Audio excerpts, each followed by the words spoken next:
Finally, Rare PortHole. These are the ports of some pretty famous Rare games to, mainly Game Boy. And some of these games are pretty good, and some of them not so much. But let's take a look and see what the games were like going from, in this case, the Super Nintendo down to Game Boy Color. So I'm sure people know this game. I'm not going to spend too much time with it. But since Donkey Kong just came out, this felt appropriate.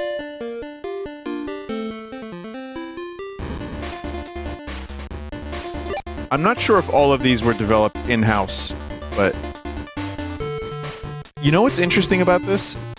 This is the Donkey Kong 64 select screen. Funky fishing, view items, crosshair cranky. I didn't know there were mini games in this. Huh.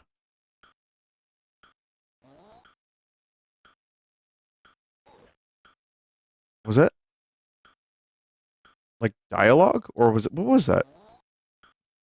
Oh, I see.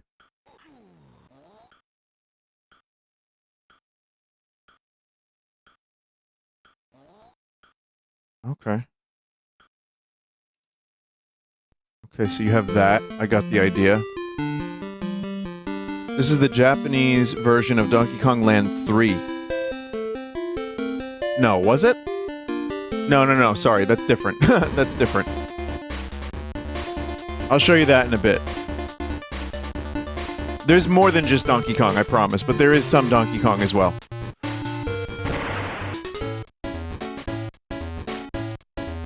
Crosshair cranky.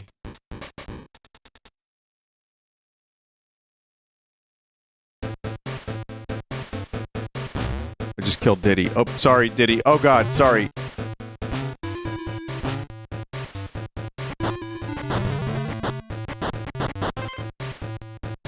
Alright.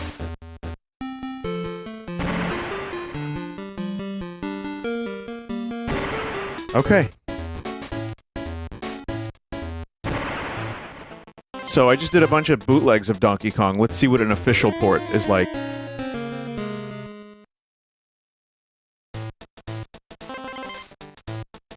Now, there were the Game Boy ones that were just different levels. And those, you know what? They weren't terrible, but they also kind of weren't great. And everything was cabbage. So that's kind of the problem with a lot of the Game Boy stuff is, how do you make a game that looks pre-rendered but only use 4 colors? Well, which is to say, 4 shades of gray.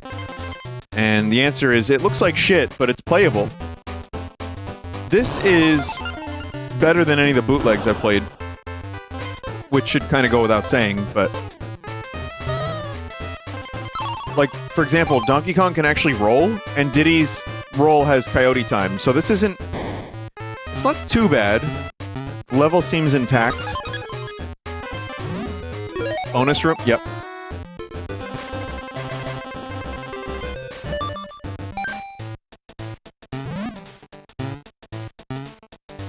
I mean, hey, it would have been better on the GBA, but for a port to Game Boy Color, this isn't too bad.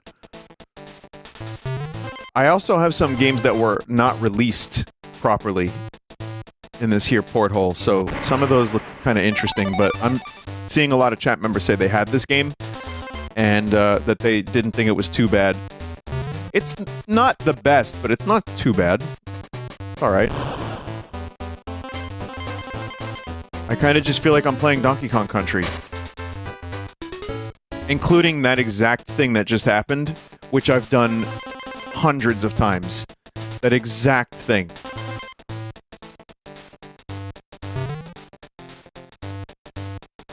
The music doesn't sound like complete shit, which is another compliment. The bootleg music was painful at best, and at worst, like, disappointing.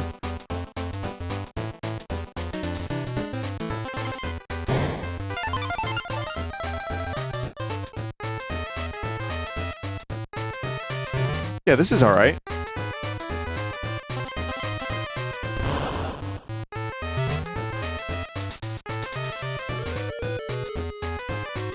How are the controls in physics? Pretty close. Like, the thing that sucks is it's like, it gets choppy. But, like it kind of messes with you a little bit. The screen choppiness, but controls are somewhat... They're as close as you can get on the GBC, I think. They're a little different, but they work. Are there idle animations? Yeah. No, this is a decent amount of wizardry, honestly. Oh.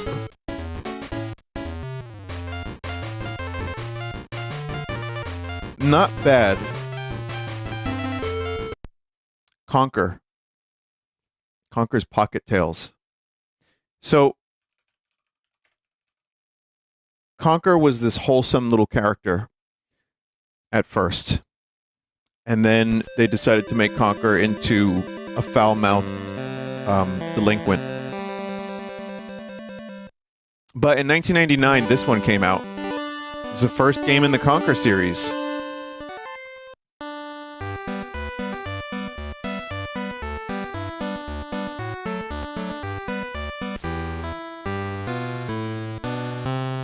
Bah. There's the original Barry. Oh my god.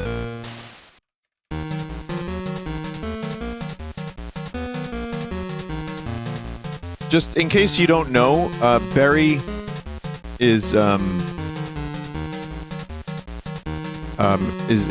this in Conker's Bad Fur Day. So, things changed in like a year. Like 1 year was all it took. I've never played this, by the way, so... it is a top-down...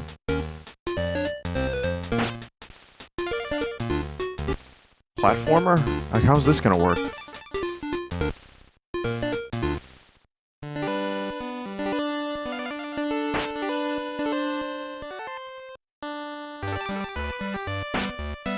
I don't know what move that is. Is it like a swipe maneuver? I'm also trying to put myself into, like, my mindset of where I was in 1999, and if a game like this would have been impressive or fun.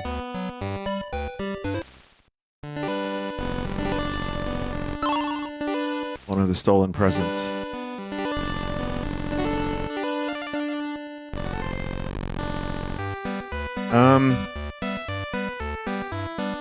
I don't know.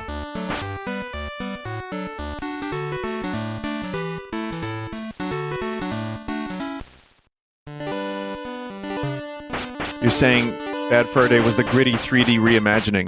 Yeah. I mean, this is kind of reverse PortHole. And truthfully, this doesn't even really belong 100%, but it's close enough. You have kind of this thing where the original game never even came out because it was just deemed too similar to Banjo-Kazooie, so the team was like, make them raunchy. It was a smart move. It was like kind of a way to separate the game from the other games, but here's what happened. It went on to spawn a very successful and great series of games. And we've been enjoying Conker games by Rare ever since.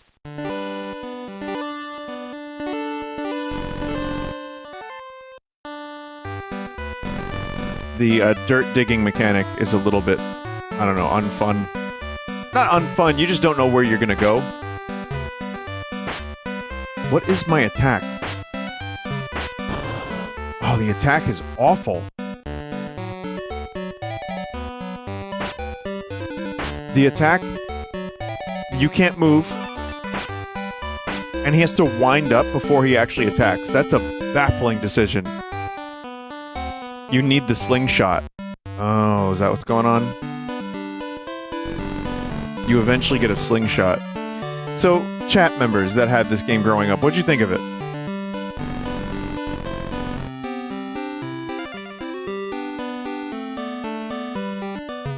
Someone said, I loved it, ass, it was okay.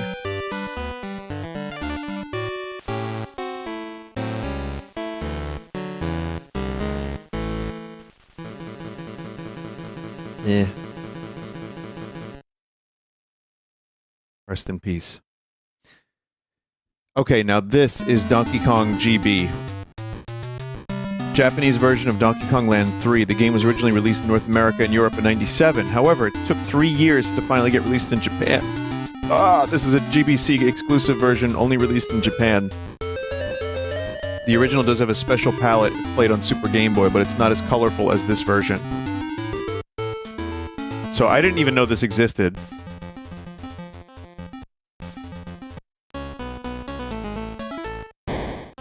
Okay, so it's not as impressive as Donkey Kong Country visually, but it looks still way better than the regular Game Boy Donkey Kong Land games. Controls are pretty good, once again. I don't know if the original hardware had this stuttering, but it's very annoying. Sin Kong. That animation, oh my god.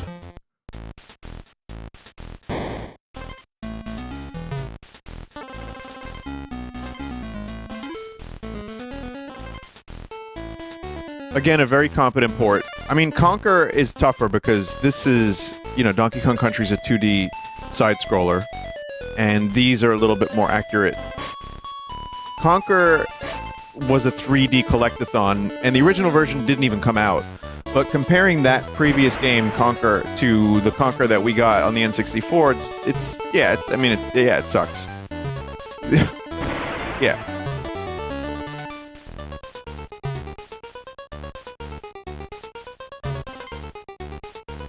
It's Flesh Kong from the photo.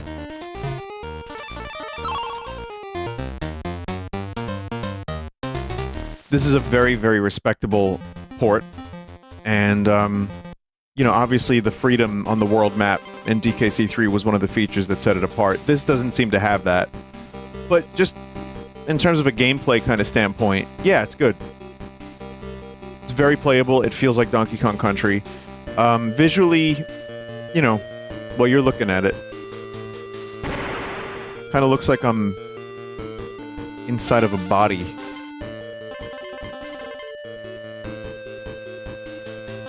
Fighting, like, malignant viruses and diseases.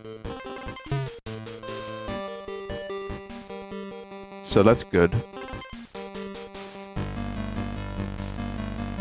The gaming is colonic. Killer Instinct. Ooh, SGB enhanced version. Wow, look at that. We got a border and everything. That's crazy. So I played Killer Instinct. I rented it on both SNES and on N64. I played both. And it wasn't my favorite, but I liked it well enough. So one of the things that I've noticed over the years here on Sunday Stream, playing bootlegs and just a whole manner of video games, fighting games on the Game Boy and NES are usually rancid.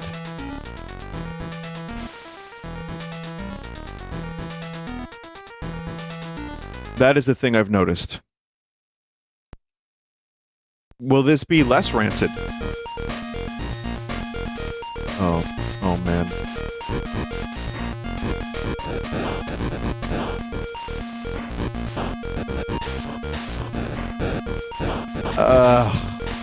It looks like poop. The palette is just poop.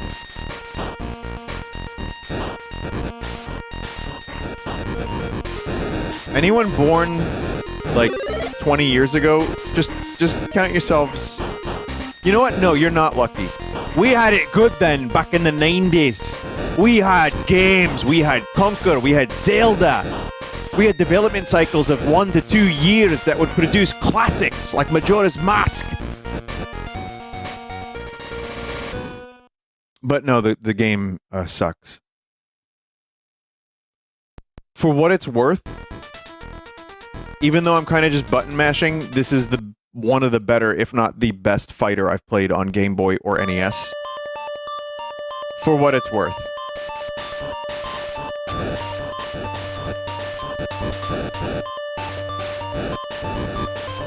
Because at least it's kind of playable and it's like kind of fast.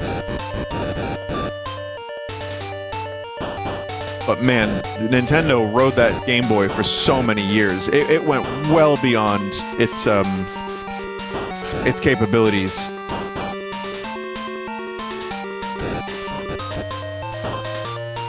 Does it remind you of any modern Nintendo console?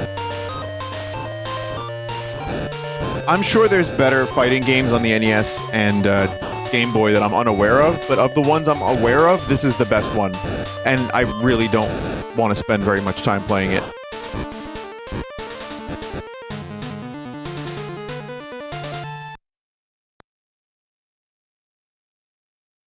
Winner, Skeleton. Also, can I just say how, like, wonderful it is that one of the main characters, to the point where they included him in this border, is just a skeleton with a cutlass. Like, it really is, like, marvelous that they could have just a skeleton with a cutlass, and that's it.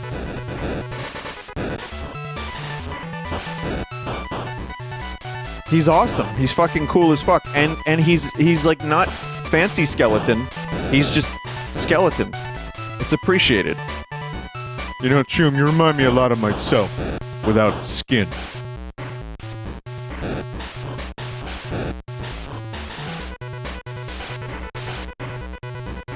The blue background here is at least a little easier to look at.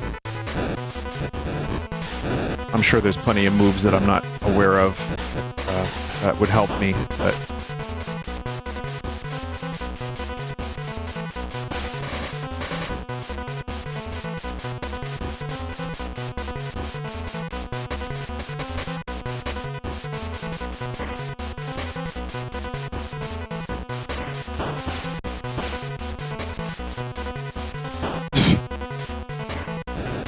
Found the strat.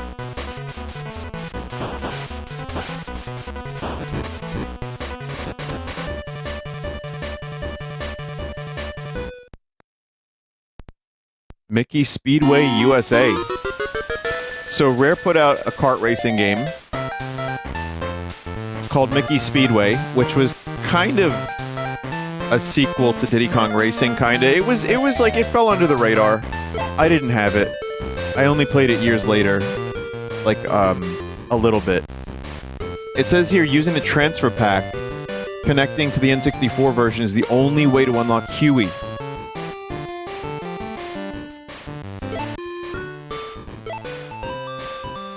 So, you have some options if you're gonna do a racing game on the Game Boy Color. And the worst option, I feel, is, all of them. But specifically, if you're going for a 3/4 view, like 3/4,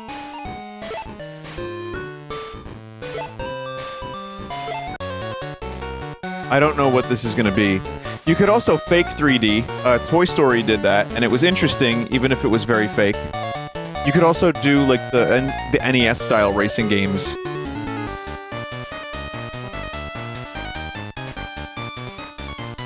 But honestly, the only racing game, the earliest,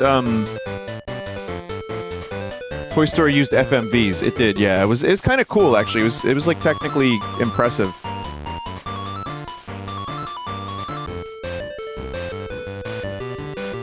I'm just really curious to see what the racing's gonna be like. The first racing game I really fucked with.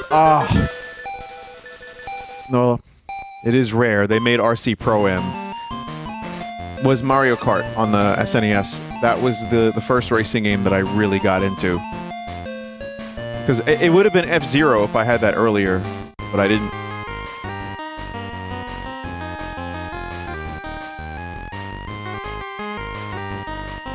Why am I, like, so much slower than everyone else?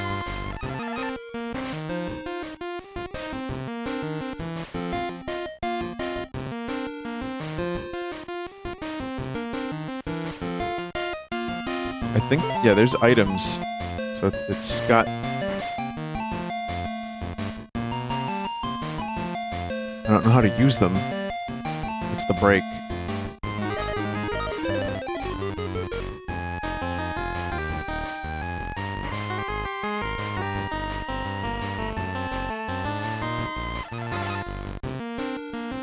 Anti-piracy that makes you slow? Imagine. A plus B? No, that doesn't work. Select doesn't work.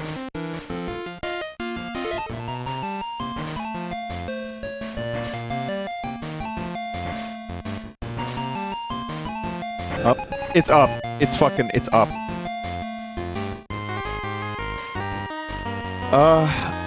You know, as far as a game like this goes, when it comes down to this, like, not being my favorite type of racing, it's not the worst in terms of controls. I think they went out of their way to make the controls at least good, so that's nice. It doesn't control like some of the other crap I've played that looks like this. It needs a mini-map. A mini-map would help, but Mini's busy racing.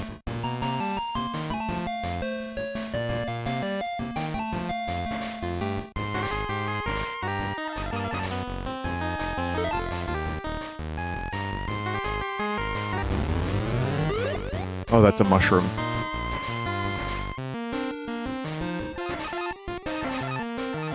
The animation on the cart is good. Visually, it's kind of nice, it's simple, it's clean. It doesn't look terrible. I'm just not really enjoying it. But a valiant effort, I guess. This one I might have played a little bit at some point, but I don't remember. I remember seeing it in magazines. And I was like, that looks nothing like Perfect Dark. But it's Perfect Dark. On the Game Boy Color. Yep. It's dark. It's very dark. She's perfect.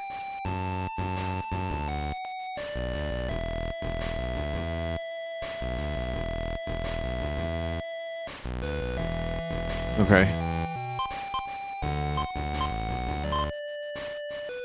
New Agent multiplayer, Rumble on. I remember this reviewed okay. Joanna, after your many years of study and training, this is the final test. Oh my god.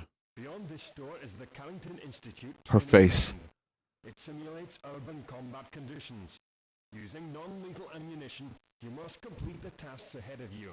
Success will reward you with the license you so desire. Failure is not an option. It's impressive to hear voice acting in a Game Boy game. Yes, sir. I understand. And those are the original Perfect Dark actors, too. So yeah, that's cool, I guess.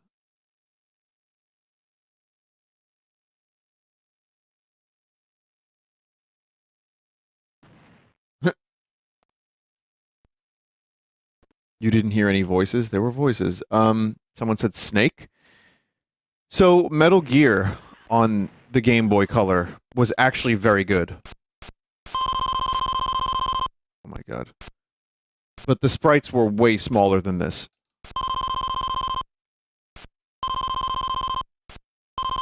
The voices are... I had to go to 100% volume so you could hear them at all.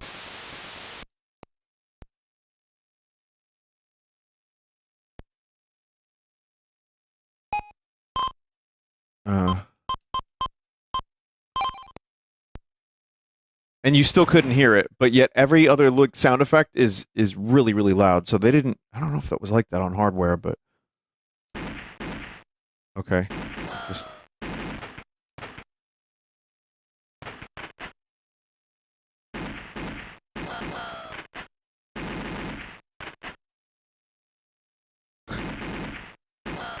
How do you do a first-person shooter on Game Boy Color? Well, I guess this.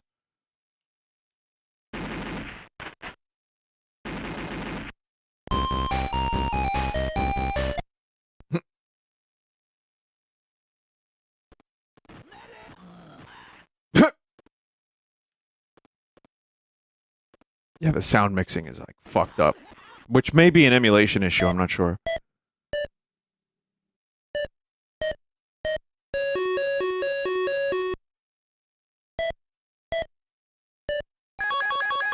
It's just Simon codes?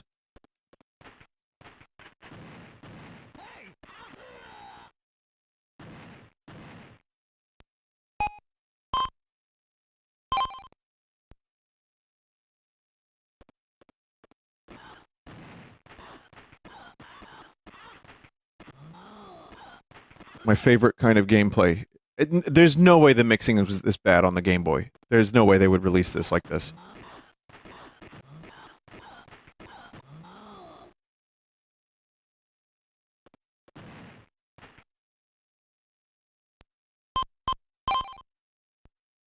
Was this even released? Yeah, I remember reading about it in magazines.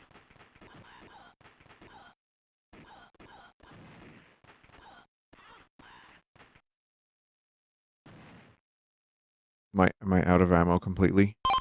I'm out of ammo completely, so what the game does is it gives you one bullet.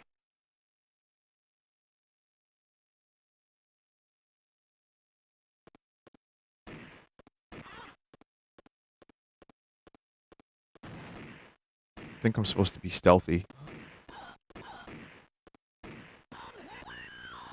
Oh my god.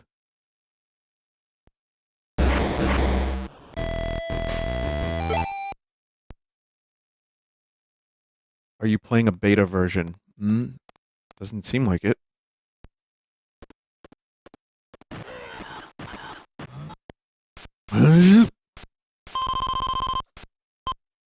Press select to loot guards' bodies. Oh, okay.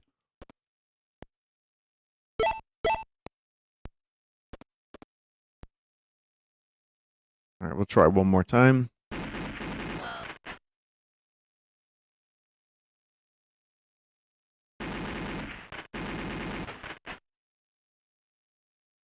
I guess they did the best they could.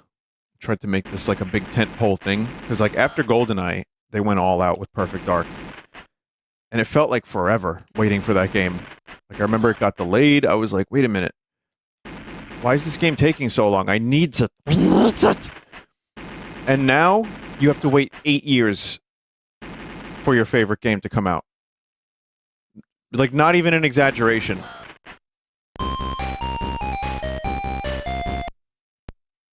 And then it gets canceled anyway. Well, yeah, that's another thing too. Is the Perfect Dark game that I guess was a Perfect Dark game that got canceled.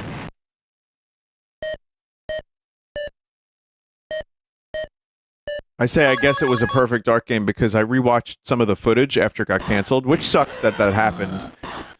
But yeah, it didn't. You know. It just looked like a whole lot of other games that I've seen in the past couple years. I love Perfect Dark, but there was a part of me that was not at all excited for that game.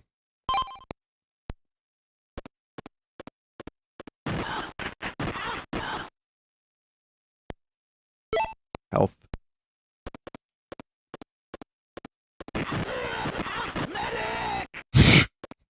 I don't think stealth is an option.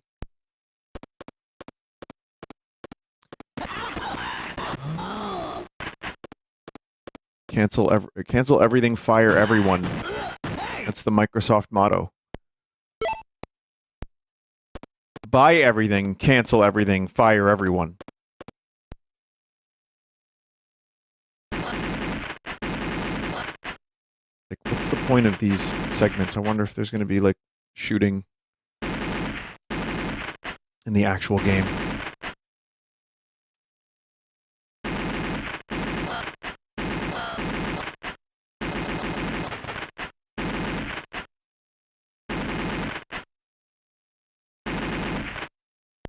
I think you get the idea. It's fine for what it is. It's you know, the combat suffers, especially with these massive sprites, which I think is always a mistake. When almost always, at least, when people were trying to do stuff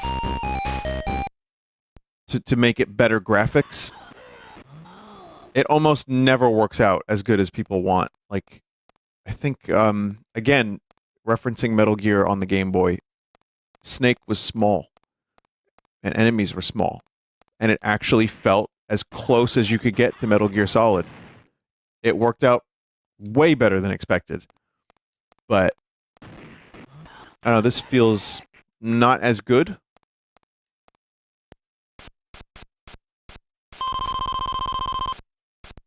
You cannot continue, you must have an unfinished objective. Right.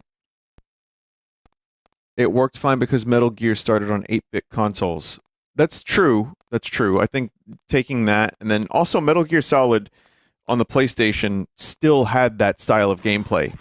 Like, it had more dynamic camera for a lot of stuff, but a lot of times the camera would just lock overhead and you would just play the game like that. And it was very doable to do something like that on the Game Boy Color. I kind of feel like they could have gone that route with this game, like objectives, stealth, and they could have gone like Metal Gear. But yeah, this is it's whatever. It is whatever. I only played a little bit of it, but whoa, the fuck? These monsters? Why do they have like monster faces? Alright, so that moves us to the GBA, and we're going to do a prototype to start. Diddy Kong Pilot prototype from 2001. Get ready! Oh my god. So, oh my god. Alright, let me read about this. Diddy Kong Pilot, early prototype of what eventually became Banjo Pilot. This version uses a different engine. Here you go.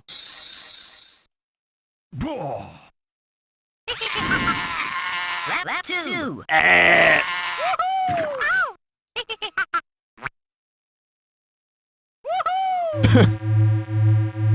Oh shit. Oh, that is so broken.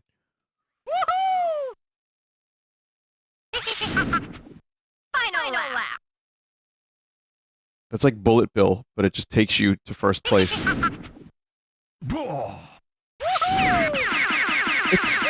It's not bad. I mean, I could see this, if they just stuck with this engine and just kept going, I could see this actually being kind of good. Finish!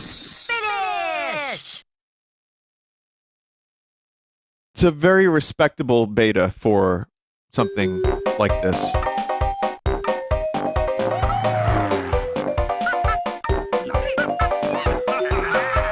The Candy Kong? Unselectable, by the way. Little glitched.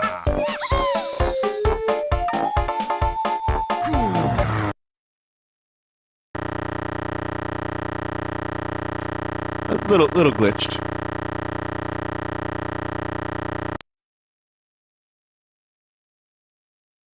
Level, beach, desert, swamp, jungle, haunted, blend alpha. What is that?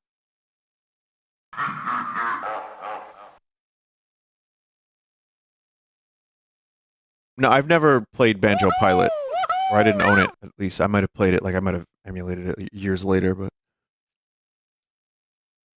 so it looks like there's different types of levels too, which is good because Diddy Kong Racing had a lot of different like variety.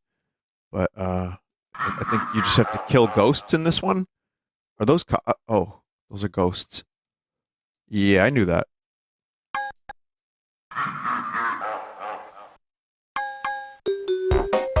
The Kong in the overalls is Redneck Kong? I'm not kidding, that's his name?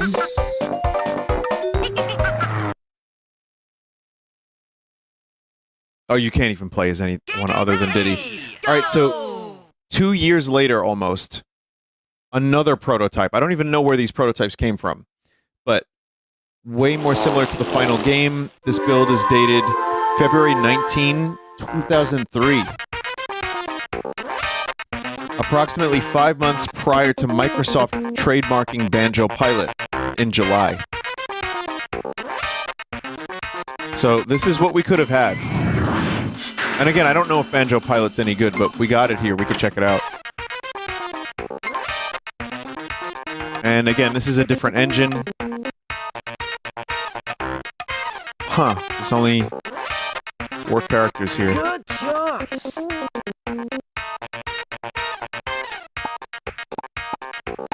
Steamy swamp.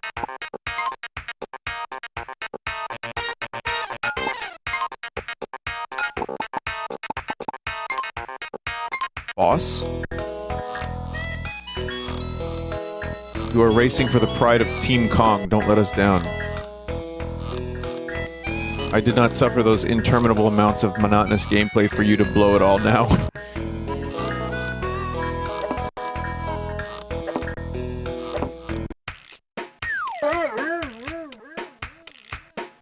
Steamy swoop. Oh, swoop. Let's go, dude! That is not my Funky Kong voice.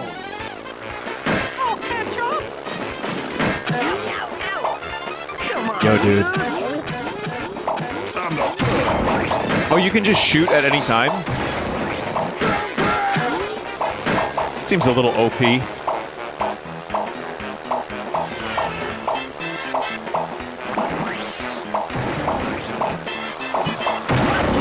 Well, they can place zingers on the map. That's interesting.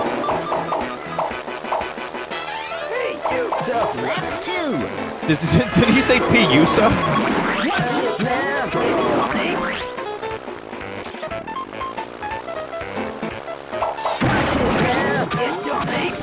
This is, I mean,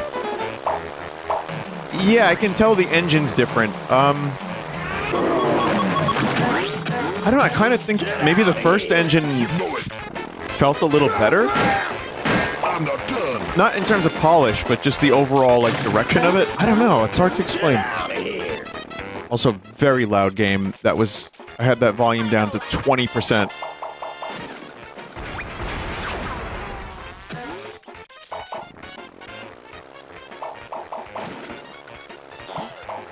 The visuals are nice on all the stuff. It looks really good, actually, on Funky and his jet.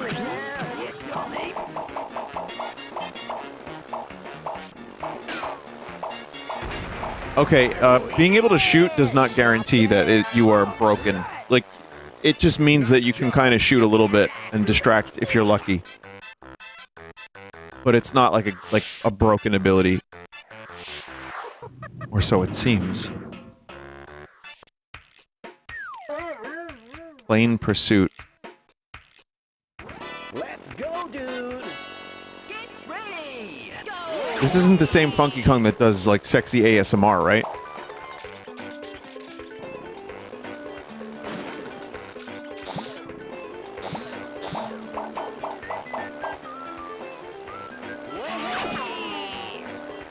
Nope.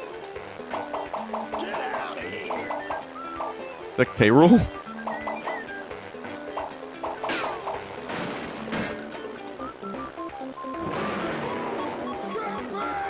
I like how, like, 60% of the items are just bees. It's really good.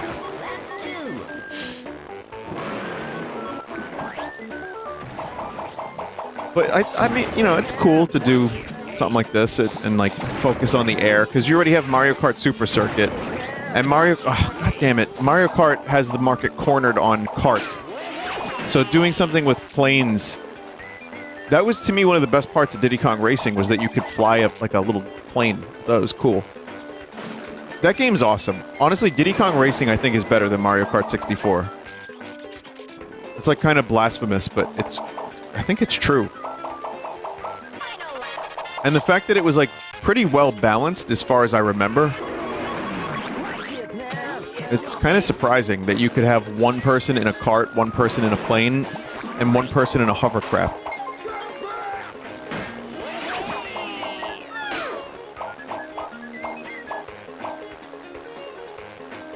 Come on, dude. Come on, dude. I'm Brolic. And I'm Funky. I'm gonna win. What happens when you get Kong? I'm not really sure what happens. Nice job. Check out one more level. This is good, though. I mean, I can see this having a little bit more polish and have, like, this could have been like a cult classic. Let's go, dude! Get ready! Go! Whale graphic.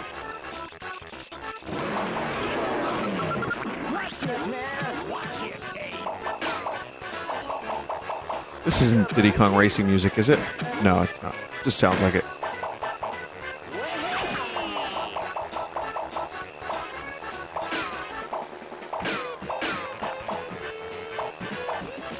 Okay.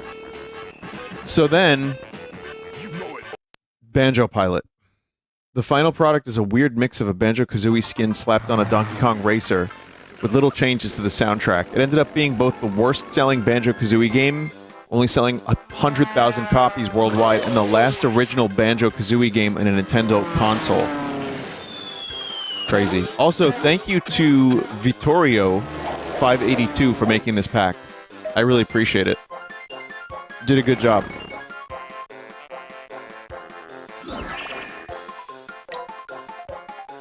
So yeah, I didn't have this game. I might not have even known it existed, which probably contributes to the fact that it didn't do so well. The famous Banjo characters. Banjo, Kazooie, Mumbo, and Jinjo. Gotta be Jinjo.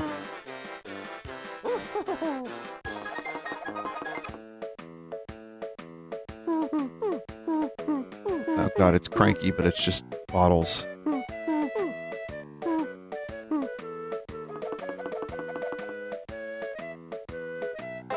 Honeycomb.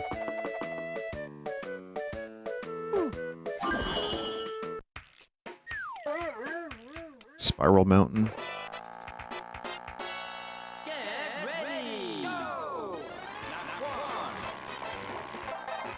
So you can still shoot.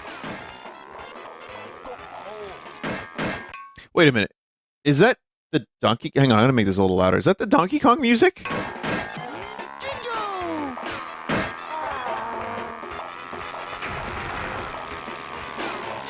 Oh my god. It kinda is. It kinda is. Same map, same track.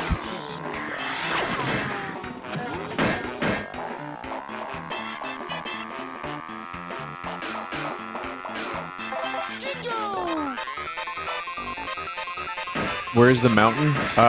It's there.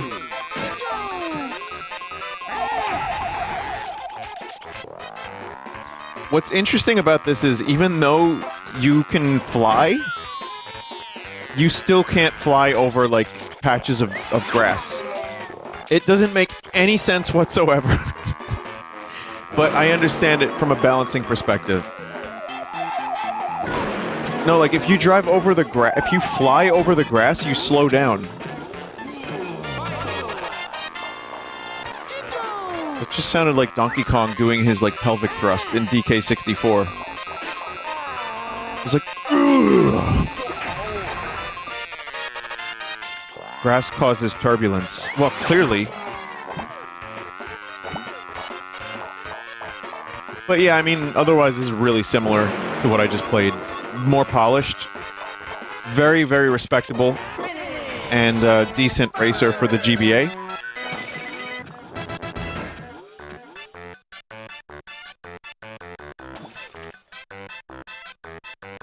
It's a restricted flight zone. They have to respect air traffic laws. They do.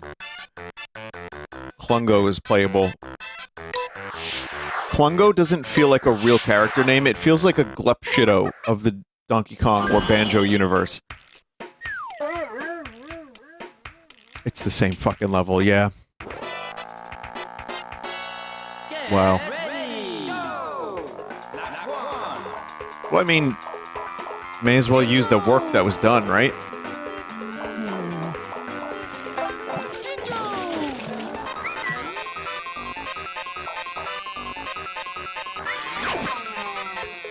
Yeah, the invincibility theme is basically just Donkey Kong's motif. It's really fucking phenomenal, isn't it? Instead of Kong, you're collecting the notes. Listen, they did the best they could with the shitty situation they had. Also, Jinjo, it looks like Jinjo's got a dumpy.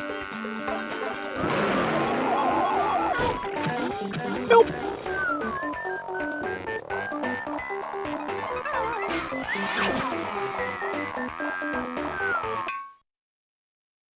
So yeah, that's that. I don't think we need to see any more of that. It's fine. Completely fine. And it's a shame it sold so poorly because I think that, you know, some real effort was put into that. you know, before and after the reskin. Well, mainly before the reskin. This is Banjo-Kazooie Grunty Revenge, which is a real game that came out on the GBA. 2 months have passed since Gruntilda the Witch was defeated by Banjo and Kazooie. After falling from her tower, Gruntilda was buried underground. Right.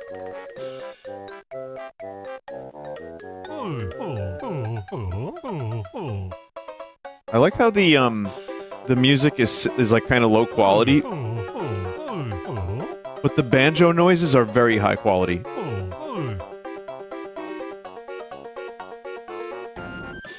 This isn't a port, it's an interquel between Kazooie and Tooie. PortHole can mean a couple different things. It's not strictly ports. But Rare has had a lot of games like kind of like Perfect Dark was also not the same game. But I would consider that like kind of a port. I don't know.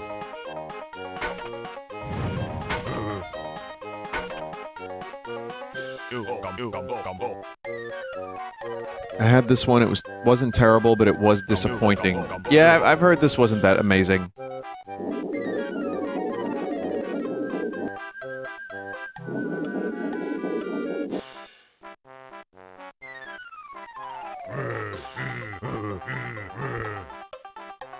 Someone remastered the music for this game into N64 quality, and it rocks. Had to live up to the greatness of Banjo-Kazooie. Yes, it did, but it also needed to just be a good platformer on the GBA.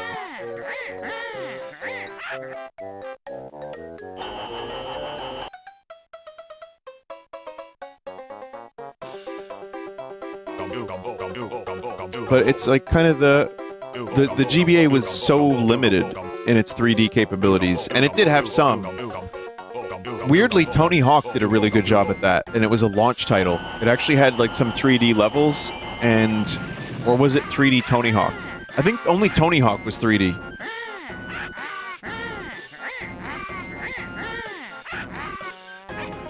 But it kind of felt like a 3D game a bit. It was good.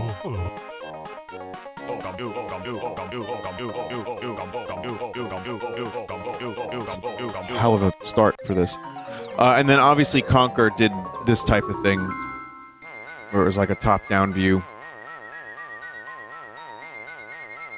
In most cases, the games just went side-scroller. Like Turok had some Game Boy editions, and it was just side-scrolling Turok.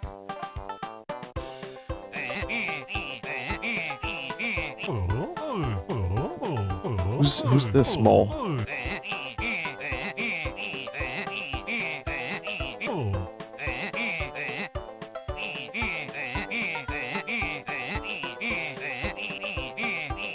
Where's Bottles? Is Bottles old? Is this the molehill that made Bottles old?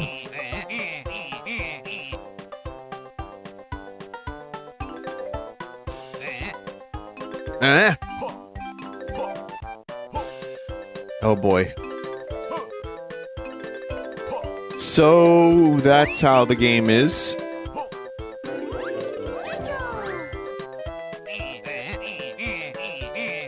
See the Jinjo Oracle. And that's the problem. Right there. Right there.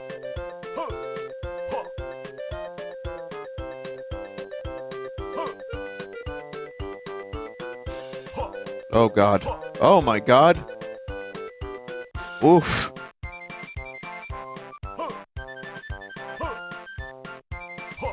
Guess we're not climbing those.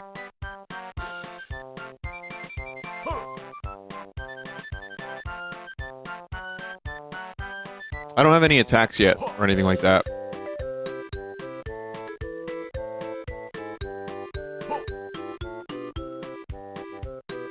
Gotta unlock climbing, attacking, and swiping first. This would have been better with a save state, but just to, like, check out for stream purposes. I'm not complaining, but I'm just saying.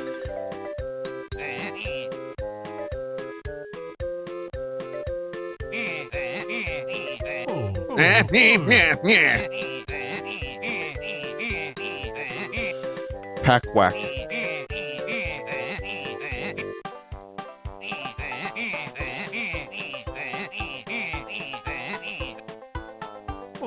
Could have been saved with some outline hinting and set colors for cliff heights to tell them apart. Yeah, that would have helped a bit. Sure. Because it actually kind of does feel like you're controlling Banjo from Banjo and Kazooie. It's kind of a neat trick that it does kind of maintain some of that feel.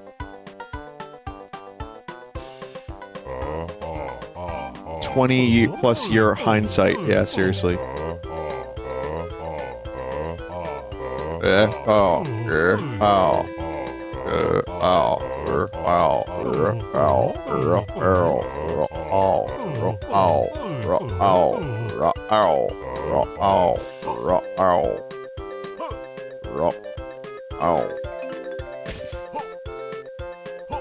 Also kind of interesting that Banjo doesn't, like, swipe. Or maybe he still does some, you know, somewhere, but... him using the backpack is like, new. Oh my god, these fucking voices.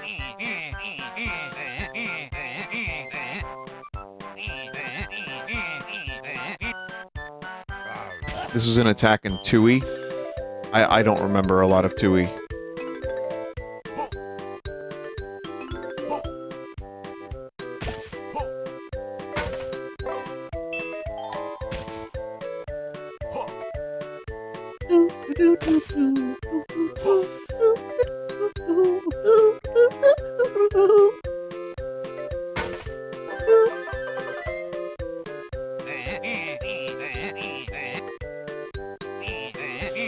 Heavy tutorial. I guess Spiral Mountain in the original kind of does that too a bit. It's fine.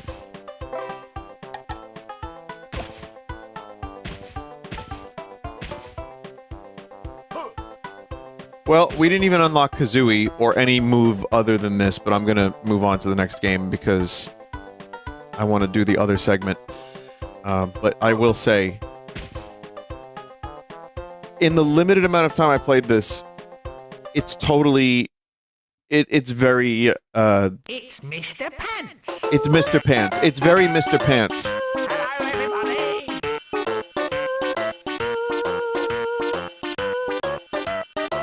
While this pack was intended to only have Rare's more famous IPs, I decided to include this one because it was shown at E3 2001 as Donkey Kong Coconut Crackers.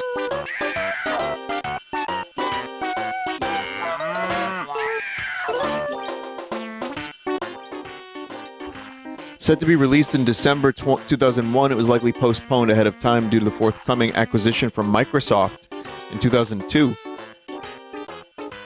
The acquisition was also the reason why the game was rebranded to feature Mr. Pants, who had been the mascot of Rareware's website since 1998.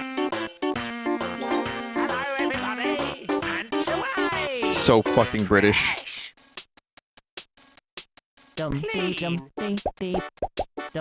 My brain. Dumb. My brain. Easy.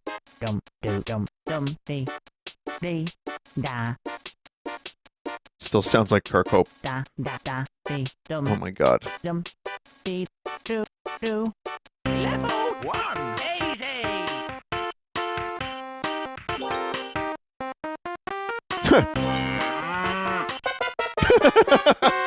I had one job.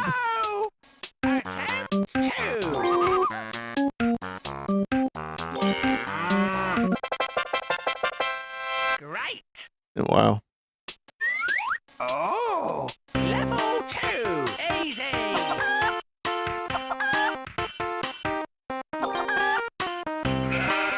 Amazing. Super. Nice. Alright, bruv. Do you find pants as funny as I do? Are you at Heaton Park for the Oasis gigs? Well, then you'll love Mr. Pants. Splendid. Oh. Smashing. Okay, this isn't a port, so I just wanted to show it for a minute. It exists, chat. Now you know about it. Sabrewulf is a 2004 remake of the ZX Spectrum game of the same name. Leg it.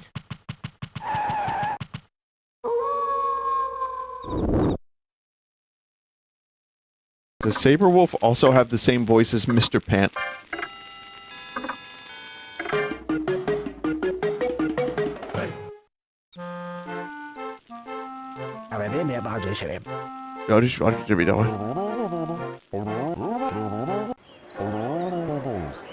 Widely lovable.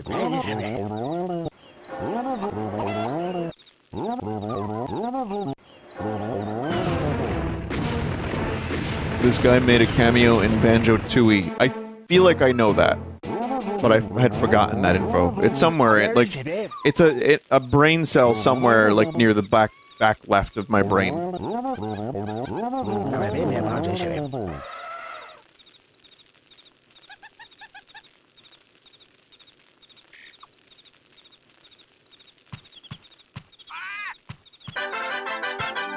Welcome back, Banjo-Kazooie GBA game.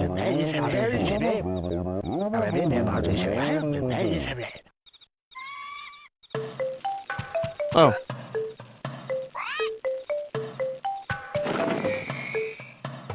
Fucking Bonzi Buddy, what?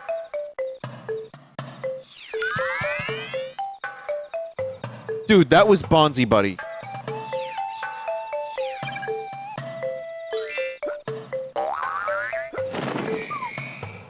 Boomer. Like a puzzle platformer.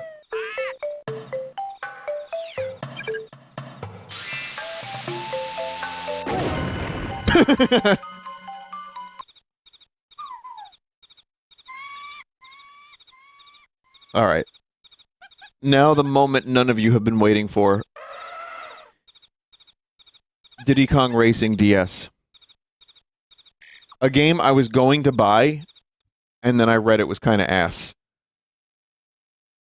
And I decided I will not buy this game. So, let me find out. Wow, my DS was real weird just then. Must be a virus.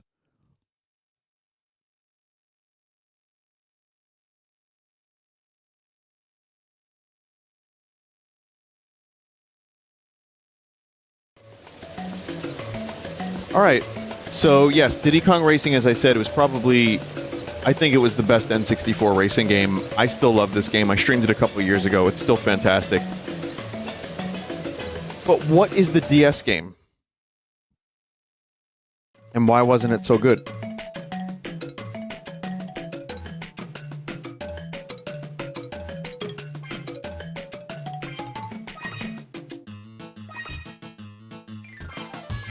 We'll just do adventure.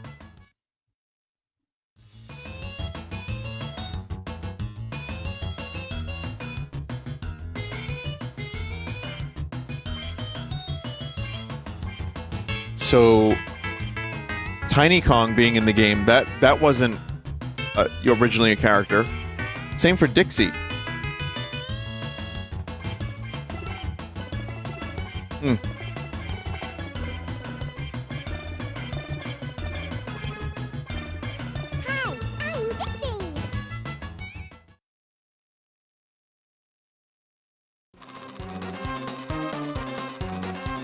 This was not in the original game. They replaced Banjo and Conker.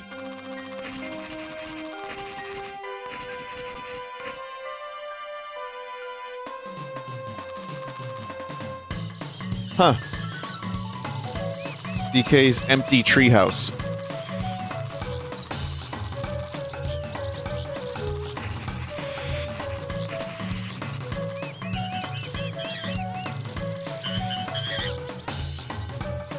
Did Rare actually develop this game?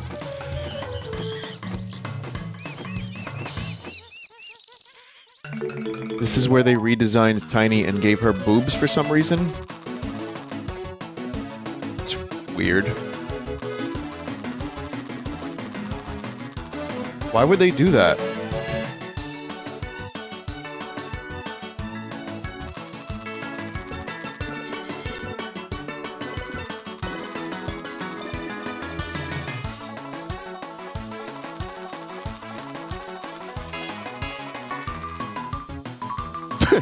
Yeah, it's just weird seeing. Yeah, it's a very different Tiny Kong these days. She's an adult now, I guess. I don't know. Weird. Also, that whole sequence was not in the game. Like, that whole thing is different. So, this isn't a strict port, then. What else is different in this? Oh, there he is.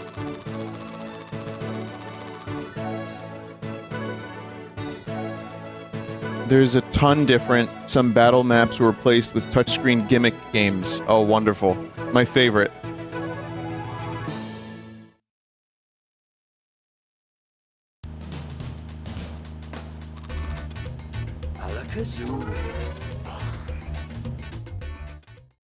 And I just want to do a race. I don't know why I chose adventure. There wasn't originally a magic lamp in Diddy Kong Racing, right? Like, I'm not losing my mind.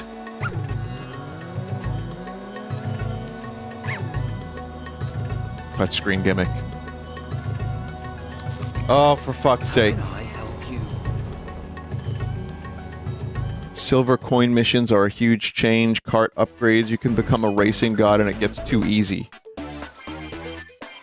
Melons.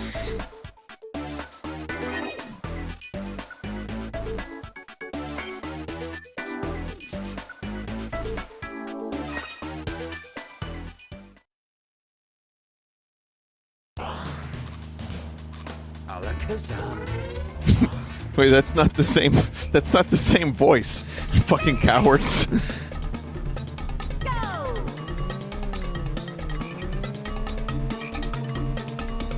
Also, no analog stick on the DS, so it's D-pad racing, which isn't the worst thing, but it is noticeable.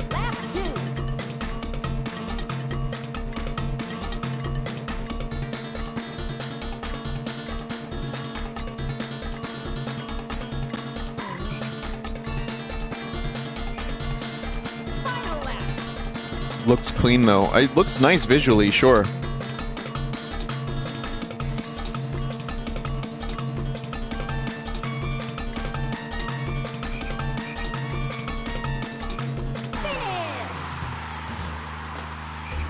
New challenge called Boss Touch, where you can race the bosses, but exclusively through the touchscreen controls. No, thank you.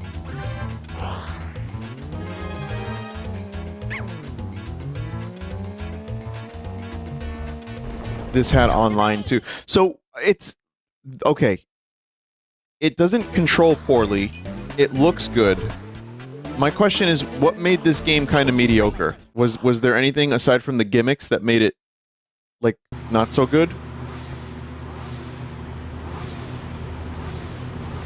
You'll see.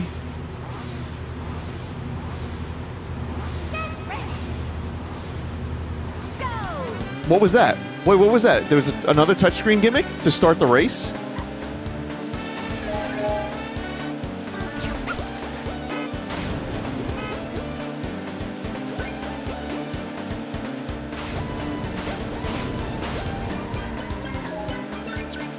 Music has been remixed.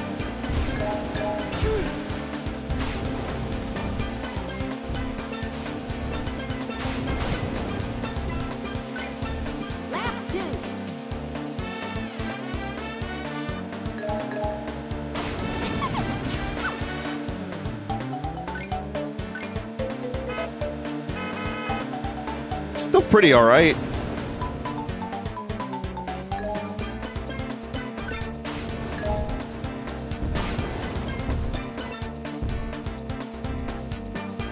The DS gimmicks were shoehorned in, and they're genuinely awful. The balloon challenge is now an on-rails game where you touch the balloons. Yeah, that's not great. I mean, the touchscreen stuff, of course, yeah, I'm not really feeling that. But I would say that the core racing feels pretty decent, even for, like, D-pad gaming. Would you call this better than Mario Kart DS? No. No, but also I've only played this for 5 minutes, and I've put like 40 hours into Mario Kart DS.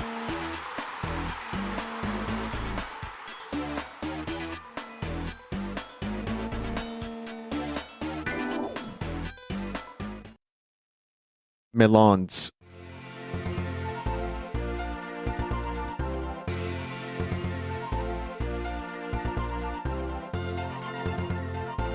Mario Kart DS is good. Yeah, I really like that game.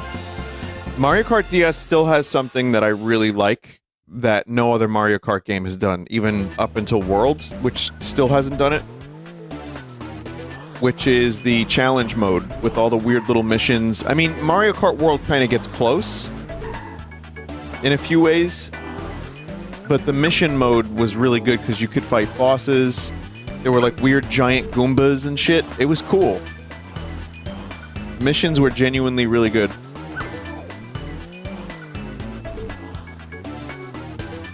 Get to the silver coin challenge. At least it feels like half the game was ripped out. What do you mean?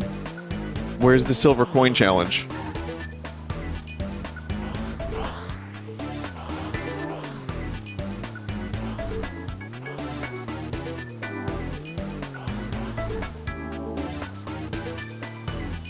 You have to beat a boss?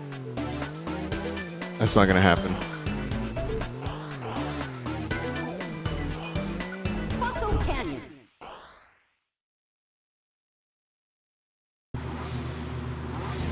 Get ready. Go. I tried to spin the wheels. That is so awkward. It's way more awkward with a mouse, but yeah.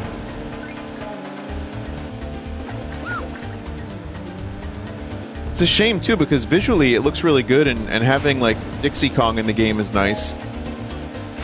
She's underrated in the DK lore, in the DK universe.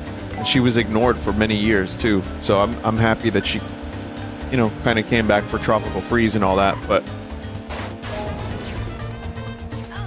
It's weird they replaced the bananas. Yeah, what is going on with the bananas?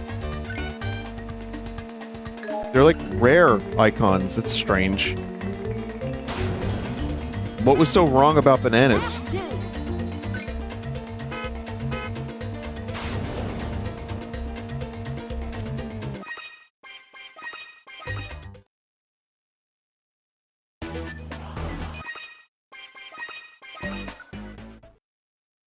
I'll check out one more thing from the main menu.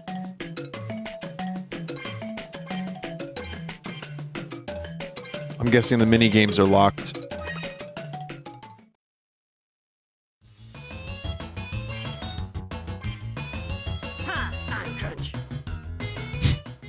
Best voice acting.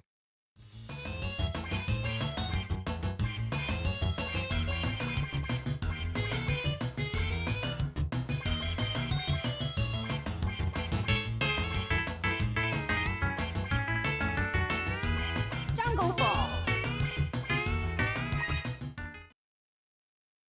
You can record your own voice for character grunts. Wait, what? It's such a weird mechanic.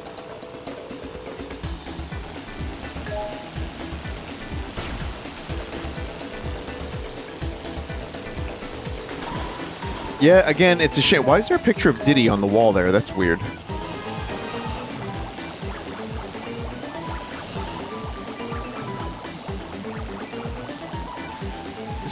Is this music new?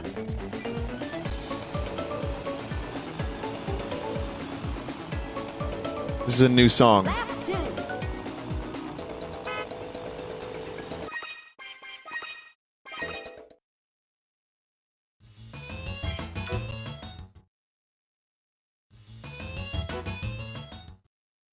Does Crunch still control like shit? I don't know. Maybe.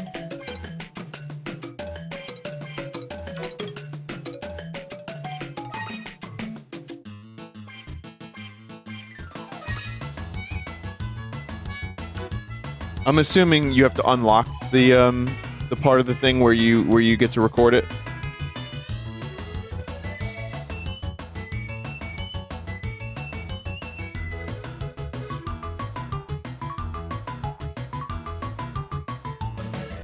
The menu select sounds are weirdly sounding like RE4. Oh yeah, a little bit. It's there.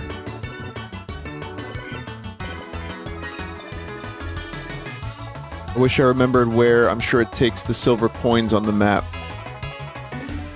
Use the other save. That's my save from testing earlier, so I used my phone to funny sound bits. I enjoyed this game, says a chat member. You could make fart noises so that every time you crash, it farts. Well, I only played this for a very, very short time, but it's not terrible from the little I've seen, but I'm sure it would gradually begin to piss me off. I'm sure the touchscreen stuff, I'm sure all the little things that they changed would eventually amount to me just being pissed off and upset, because I do hold the game in high regard, the original. So yeah, I was like, should I buy this game? And then I just decided against it after reading some stuff.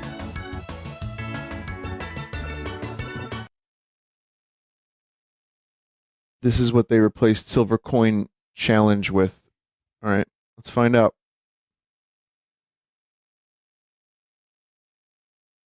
Let us see what this is.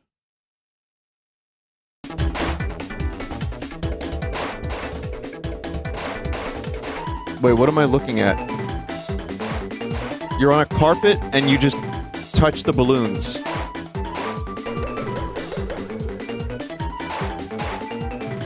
But why couldn't they have the silver coins and this?